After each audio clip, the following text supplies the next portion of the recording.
Well, I didn't know what to think before he got here. Obviously I'd seen him in college, but having never met him, having not watched him play that much, once you meet him, you kind of get it. He is a pretty phenomenal human being, and very humble.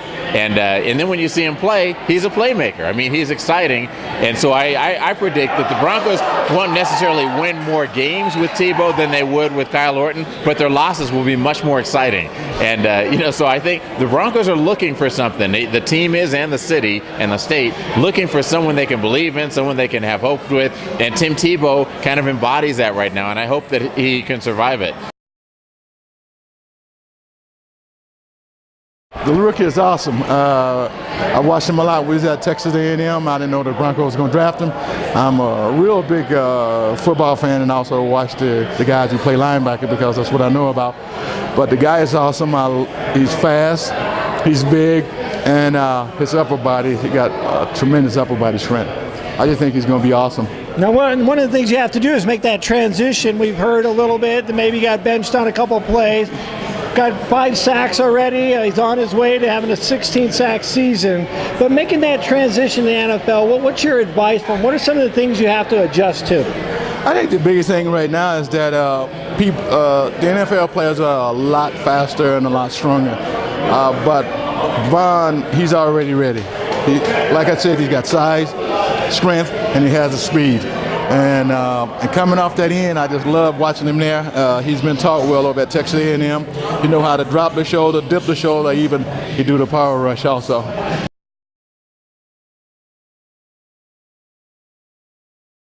So tell us a little bit about your defensive back. The Broncos got, rookie safety in there. What's your advice for him?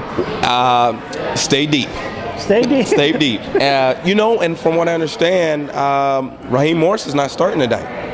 They're putting the other rookie in instead of him. So it's going to be interesting. Brandon Marshall's a great receiver, as we know is a talent just from being here. And you just got to be able to play your responsibility, try not to do too much. Stay inside what you're supposed to do. And that's my best advice for him.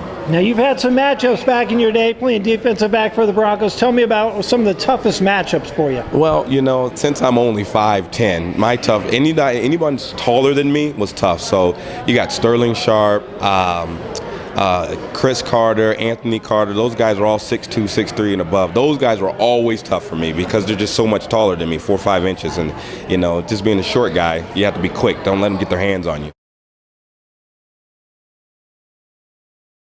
Well, it seems like these days the NFL looks for two different types of tight ends. They've got one that is a good blocker that can catch fairly well. Then they also seem to look for this hybrid type that maybe used to be a basketball player. He's a good athlete, yet he's big, and they can put him inside. They can split him out. They can move him. So that's all come about with the guys like Tony Gonzalez and Antonio Gates, these guys that used to be basketball players. So I think that's what some of these teams are trying to do, is they're trying to find a guy like that. And that way you can use 2 tight ends, and a lot of times the matchup with that second tight end will either be a linebacker or a strong safety, which is a good matchup on the offensive side of it. So that's what they look for. Now, which category would you put yourself in? I was the blocker. I was the big blocker guy. So. Yeah. And you didn't play any hoops? You're pretty tall. I played hoops. Oh yeah. Love basketball. You think you could school Julius Thomas in a game of hoops? Right? I don't think so. No, I'm not even going to try. Well, I would just work with them on assignments, and I would work with them on just the fundamentals of playing the position, and watch a lot of film and study a lot. I think that will help them quite a bit because every week it changes. Assignment changes and checks, and you got to be mentally ready. So I would tell them to stay in the books, keep their eye on everything, and just keep working hard. Well, if you talk to most guys that played in the 90s, the early 2000s, and even the 80s and 70s and everything, they will say that the game is more commercial now, and they're doing, to me, a little bit too much protecting. I think they're not using your head and everything else. All of those things are good rules, and watching out for concussions, making guys sit out and everything else. But some of the things are not realistic that they're bringing into the fold of the game. I think that play that they just hit Tebow on when I played, that would have been a good play. The guy wasn't maliciously going after him, trying to hit him in the head or twist his neck or anything. He just came in and made a very aggressive and, violent blow to Tebow. But, in these days and ages and everything, especially with the quarterbacks, they want to make sure that they protect them and so they can play each and every week, because that's why fans tune in and watch the game and everything, so they can see the superstars on the team play. Now, how would Atwater and Smith done under these rules? Wouldn't they have been fined quite a bit? Quite a bit. There have been a lot of us that would been paying the lead a lot of money, when we played. One guy that I think about a lot is Ronnie Lott and Dennis Smith, because those guys really got after people and hit people really hard. Were very aggressive defensive backs that I think the NFL and a lot of players had a lot of respect for. But in this day and age, how the game has been played and the rules and everything, they would have been fined many times. All right, President, one last question for you.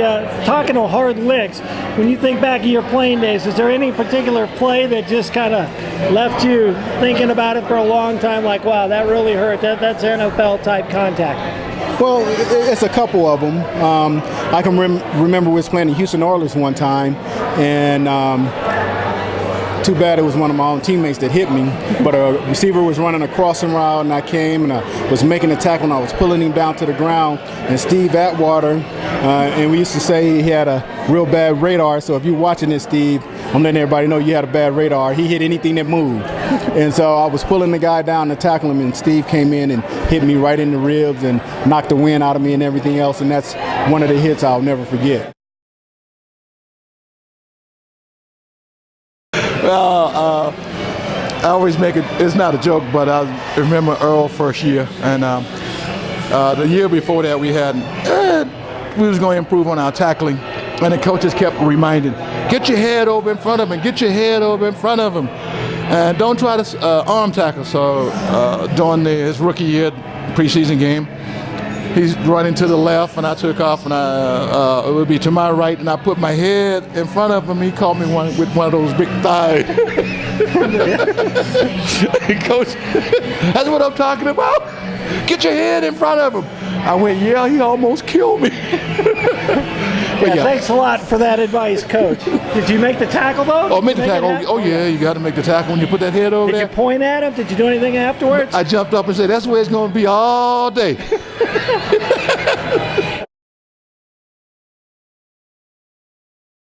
Oh, that's easy. Being that we played the Raiders twice a year, John Matusak was on the other side of the ball, and he was a defensive end. A lot of times I had to block down on a defensive end, and he was 6'8" and about 300 back then. So I know they're that way all the time now, but back when I played, very rarely did you come across a guy that was that big. And he got me pretty good a couple of times. So John Matusak, rest in peace. The reason why I even got involved with the Bronco alumni is because, I had a passion for the things that they were doing out in the community, raising funds for different kids, foundations, and everything else. And I wanted to be a part of that, wanted to get back around the guys and have that camaraderie again, but more importantly, do some community service. One of the things that you realize when you play for the Denver Broncos is that you are always a Denver Bronco. If I get arrested tomorrow, the headline is going to be former Denver Bronco Reggie Rivers. That is your identity. It doesn't matter if you only played one day for the team. You do something incredible or something really bad, you're identified as the Denver Broncos. So I think we all understand that, and we all know that we're carrying around the Broncos badge with us. And so as an alumni association, we just try to represent the team in a good way, try to stay involved in the community, it's particularly with kids and things that are involving sports in the community, and just try to represent ourselves and the Denver Broncos well.